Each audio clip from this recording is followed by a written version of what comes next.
Hi Mark, I'm Phil. My student number is 45. My Chinese name is Lin Jiaqing. I'm a sophomore.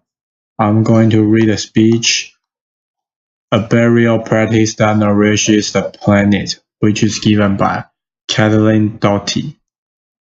When I die, I would like for my body to be laid out to be eaten by animals. Having your body laid out to be eaten by animals is not for everyone. Laughter. Maybe you have already had an end-of-life talk with your family and decided on, I don't know, cremation. And in the interest of full disclosure, what I am proposing for my dead body is not strictly legal at the moment, but it's not without precedent. We've been laying out our dead for all of human history. It's called exposure burial. In fact, it's likely happening right now as we speak. In the mountainous regions of Tibet, they practice sky burial, a ritual where the body is left to be consumed by vultures. In Mumbai, in India, those who follow the Parsi religion put their dead in structure called towers of silence.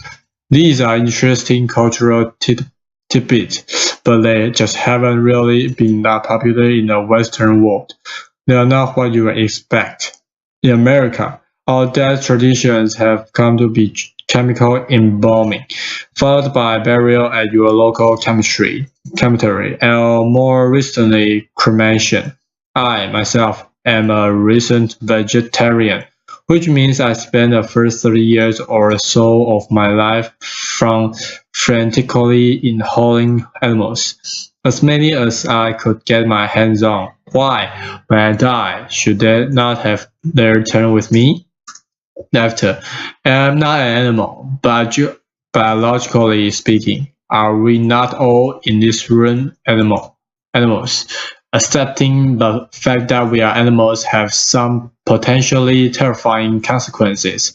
It means accepting that we are doomed to decay and die, just like any other creature on Earth.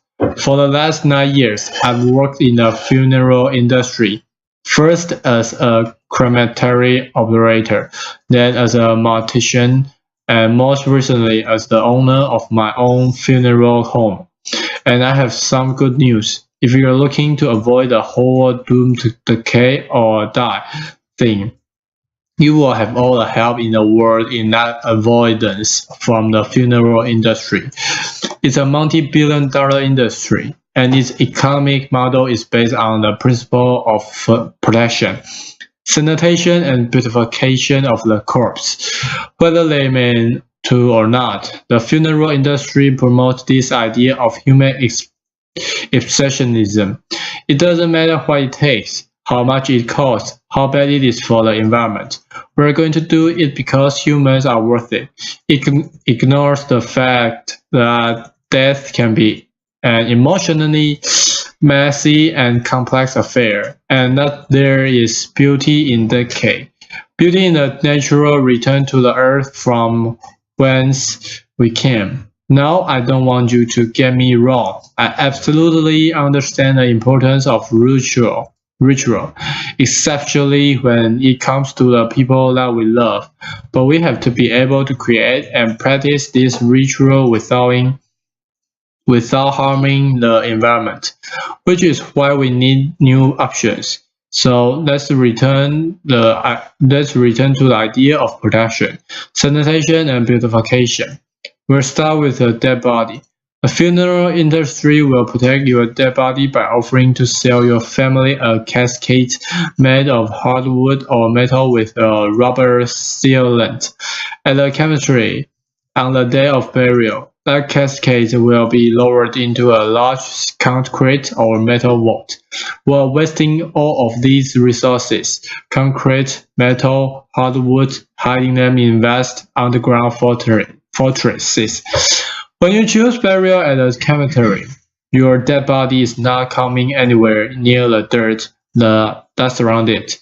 Food for worms you are not.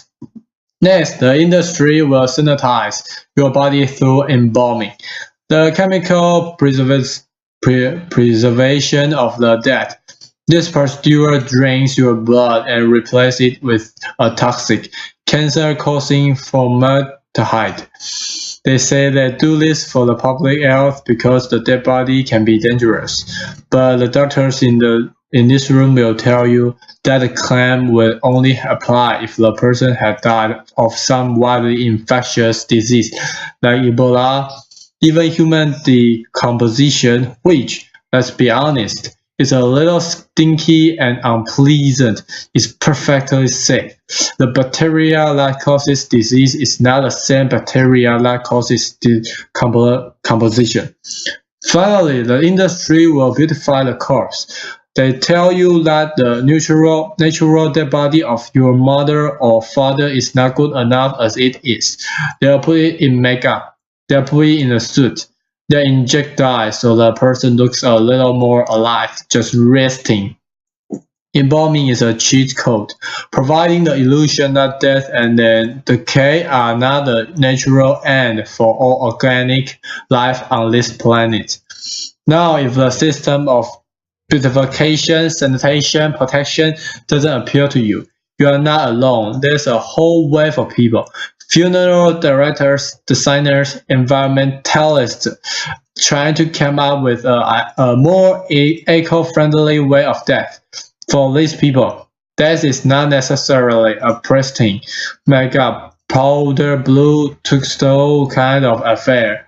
There's no question that our current methods of death are not particularly sustainable.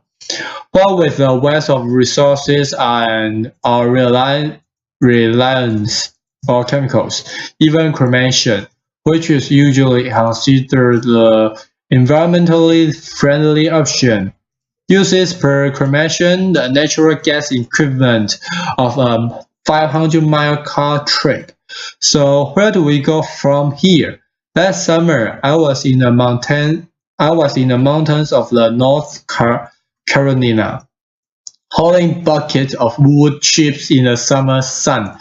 I was at Western Carolina University at their body farm, more accurately called a human decomposition facility. Bodies donated to science are brought here, and their decay is studied to benefit the future of forensics. On this particular day, there were 12 bodies laid out in various stages of decomposition. Some were scandalized. One was wearing purple pajamas. One still had blonde facial hair visible. The forensic aspect is really fascinating, but not actually why I was there. I was there because a colleague of mine named Katrina Spade is attempting to create a system not of cremating the dead, but composting the dead.